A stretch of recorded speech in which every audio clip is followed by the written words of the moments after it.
ঢাকা বিশ্ববিদ্যালয়ে শিবির নিয়ে এখন দেশের মাথা নষ্ট। কি হয়েছে কিনা? হ্যাঁ, আলহামদুলিল্লাহ বলেন না আলহামদুলিল্লাহ। অনেক শিক্ষিকারাও, বিশ্ববিদ্যালয়ের শিক্ষিকারাও বলছে যে এই ছাত্র যদি সত্যি শিবির হয় তাহলে ভালো, কারণ এদের ব্যাকগ্রাউন্ড দেখেছে যে এদের কোনো স্পট ধরতে পারে নেই। আলহামদুলিল্লাহ কইবেন না? কারণ শিবির করলে ভেজাল করার সুযোগ নেই।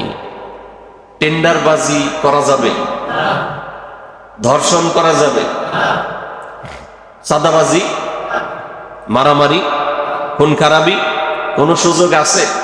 শিবির করলে এগুলোর সুযোগ আছে? কোনো সুযোগ নেই। এই জন্য বিশ্ববিদ্যালয়ের শিক্ষকগুলো অবাক হয়ে গেছে, আর এই ছেলেগুলোই তাহলে শিবির, তাহলে তো শিবির অনেক ভালো সংগঠন। তারা একেবারে হাতে কলমে টের পেয়েছে, বলেন না আলহামদুলিল্লাহ। শুধু তাই না, ইমিডিয়েট রেজাল্ট বের হয়েছে। ঢাকা বিশ্ববিদ্যালয়ের সেমিস্টার পরীক্ষার রেজাল্ট বের হয়েছে। দেখা গেছে যে শিবিরের যারা নেতৃস্থানীয়, বিশেষ করে যারা আছে, সবগুলি মেধা তালিকায় অনন্য। সুবহানাল্লাহ। এর ভিতরে একজন গোল্ড মেডেলিস্ট হয়েছে। এরপরে মেধা তালিকায় ঢাকা বিশ্ববিদ্যালয়ের দ্বিতীয়, তৃতীয়, এইভাবে ভালো রেজাল্ট করেছে প্রত্যেকটা ছাত্র। এর নাম হলো শিবির। এর নাম কি বলেন? শিবির। শিবির হলো এদেশের ছাত্রদেরকে মানুষ গড়ার কারিগর সংগঠন, ঠিক না বলেন?